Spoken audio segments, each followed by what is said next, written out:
Libyan dinars o katumbas ng halos 55.9 milyon pesos. Ibibigay na pabuya ng isang negosyante sa Libya sa sino mang magsusuko kay Libyan leader Muammar Gaddafi, patay man o buhay. Mga Pilipino sa Libya, ligtas nang padadaanin ng mga rebelde sa mga checkpoint at pier pauwi ng Pilipinas ayon sa DFA.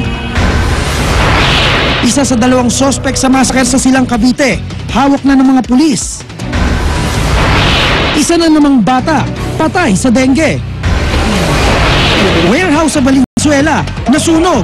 10 milyong pisong halaga ng ari-arian, natupok. Isang school bus sa South Africa, nahulog sa lawa. Hindi bababa sa 14 na batang estudyante, patay. At Lady Gaga at Cher, nagduet sa isang bagong single. Huwag pahuli, tutok na sa unang balita.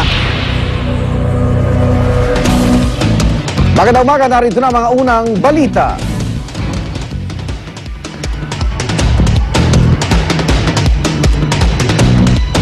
Isang negosyante sa Libya magbibigay po ng pabuya na katumbas na mahigit 55 milyong piso sa sino man magsusuko kay Libyan leader Muammar Gaddafi, buhay man o patay.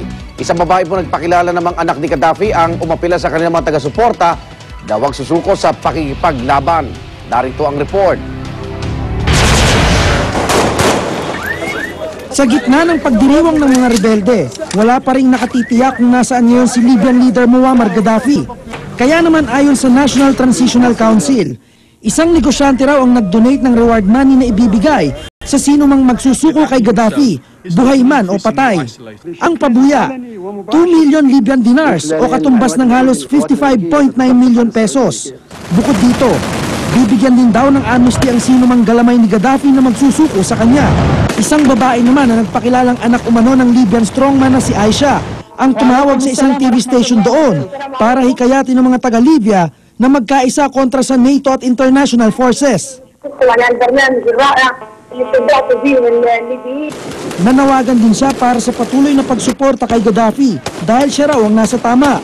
Sa kabila naman ng pagkubkob sa compound ni Gaddafi, may ilang sniper pa rin mula sa puwersa ng Libyan leader ang nagpaputok sa mga rebelde. Patuloy na nakikipagsagupaan ang mga rebelde sa puwersa ni Gaddafi sa iba pang bahagi ng Libya. Pero unti-unti na raw nilang nakokorner ang mga loyalista ng Libyan leader. Kontrolado na ng mga rebelde ang ilang base militar, kabilang na ang strategic military airport na Metiga. Samantala, napalaya na ang foreign journalists na binihag ng puwersa ni Gaddafi sa Rixos Hotel sa Tripoli.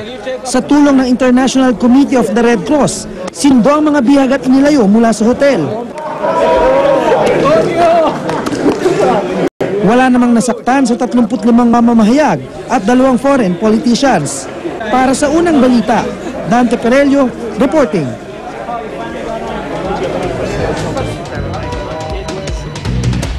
Mapayapa ang pagpapalit ng kapangyarihan sa Libya, suportado ng Pilipinas. Tiniyak naman ng DFA na wala nang magiging problema sa paglilikas sa mga OFW sa Libya. Narito ang report ni Cara David. Allahu Akbar! Kasunod ng matagumpay na pagkubkob ng mga rebelde sa Bab al-Aziziyah compound ni Libyan leader Muammar Gaddafi, ipinarating ng gobyerno ng Pilipinas na sinusuportahan nito ang mapayapang pagpapalit ng kapangyarihan sa Libya. Pinasalamatan din ng ating gobyerno ang mga taga-Libya sa pagbibigay seguridad sa mga OFW at kanilang mga pamilya roon. Laking pasasalamat din ng DFA na ligtas si Edwin Daproza, yung nakinukupkup ngayon ng isang kaibigan niya sa Tripoli.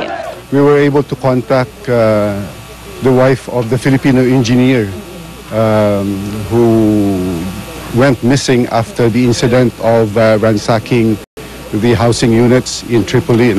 He was able to escape and he is very much in good condition. Nakapanayam ng GMA News ang kaanak ng OFW na si Edwin Daproza. Hindi po siya na-kidnap. Pinasok po yung kampo. Pusa na raw siyang lumabas dahil ayaw niyang doon siya sa loob ng bahay nakukubkob ng mga tao. Mga armado daw yung mga tao na yun. Tumuli nga po siya doon sa kaibigan namin na Libyano. Nakausap niya yung kapatid niya sa Ilocos. Sinabi niya na okay lang siya, fake siya. Nandun na po siya sa kapatid ko na nagtatrabaho sa Tripoli Medical Center. Sabi ng DFA, isolated case lang daw ito at sa pangkalahatan ay ligtas daw ang mga OFW sa Libya ngayon. Ligtas na rin padadaanin sa mga checkpoint hanggang sa pier ang mga ililikas na OFW matapos makipag-usap ang Embahada ng Pilipinas sa National Transitional Council o NTC ng Libya, ang konseho mula sa hanay ng mga rebelde na nag-aayos ng gobyernong nakatakdang humalili sa pamumuno ni Libyan leader Muammar Gaddafi. Representatives from the rebel groups have already visited our embassy in Tripoli and have assured us of a safe corridor for the passage of our OFWs. Para sa unang balita, Cara David reporting. Lumang watawat sa Libya, itinaas na po sa Libyan Embassy sa Makati. Pagpapahayag daw yan ng suporta ng mga Libyan sa Pilipinas sa National Transitional Council. Darito ang report ni Lay Alves. Sa mga litratong kuha ng photojournalist na si Denny Sabangan ng European Press Photo Agency, kitang ibinaba na ang berdeng watawat ng Libya sa embahada nito sa Makati. Unang iwinagayway sa Libya noong 1977 ng partido ni Muammar Gaddafi. Ang berdeng watawat ng Libya ang natatanging watawat sa buong mundo na iisa lang ang kulay at walang anumang disenyo o simbolo. At sa pagbababa nito, pinalitan ito ng lumang watawat ng Libya na 3 ang kulay at may disenyo ng buwan at bituin. Nakisama sa animoy pagdiriwang ng mga taga-embahada ang ilang estudyanteng Libyan. Gaddafi no more! Freedom ang kanilang sigaw. Pinagsisira at pinagtatapakan din nila ang mga litrato ni Muammar Gaddafi, ang huli mula sa kanyang pamilya na namuno sa Libya sa mahigit 4 na dekada. Iniabiso na raw ang pagpapalit na ito ng Libyan Embassy sa ating Department of Foreign Affairs. The implication is that they have sided with the NTC, and that's why they are raising a new flag. Sunod-sunod na rin ang pagkapalit ng watawat ng Libya sa mga embahada nito sa ibang bansa. Ayon nga kay Libyan Consul Faraj Zarug, tinatayang nasa 85% na raw ng 156 na diplomatic mission ng Libya sa buong mundo ang sumusuporta na sa National Transitional Council o NTC, ang namamahala sa pagtatatag ng gobyernong papalit sa pamumuno ni Gaddafi. Ang Pilipinas nagsimula na rin makipag-ugnayan sa NTC, kahit pa sa ngayon ay kinikilala pa rin daw ang gobyerno ni Gaddafi. Before we make decisions, the consideration is that, our people, the safety of our people. So, and that is where our national interests lie. Para sa unang balita, Lay Alves reporting. Sa ibang balita, isa sa mga suspect sa massacre sa Silang Cavite hawak na ng pulisya. Ayon sa suspect, ang tiyuhi ng isa sa mga biktima ang utak ng madugong krimen. Mula sa Imus, Cavite, may live report si James Velasquez. James? Yes, Rhea, na-aresto na nga kaninang alas 12 ng hating gabi ang isa sa 2 suspect sa massacre sa Silang Cavite kahapon. Wala pang 24 oras matapos ang insidente. Sa Batasan Hills, Quezon City, nakita nagtatago sa bahay ng kanyang pinsan, si Jed Anthony Guamen. Isa sa 2 suspect sa pananaksakin na Roski Piojo, ang 6 na taong gulang na si EJ Valenton at ang yaya na itong kinilala lamang sa pangalan Joy. Mismong malapit na kamag-anak pa ron nito, nagsumbong sa mga pulis. Naging suspect po siya dahil siya ay kasambahay ng ating mga victims at siya ay nawala din. Sa ating pong investigation, lumalabas na yung pong sinasabi niyang isang kasama niya ay meron pong galit sa may-ari ng bahay. Pero ayon kay Guamen, ang kasamahan nito si Butch Valenton, tiyuhin ng isa sa mga biktima, ang patay sa 3 biktima. Niyaya lang daw siya ni Valenton na sumama sa kanya sa bahay ng kaanak nito sa Barangay Bukal sa Silang Cavite.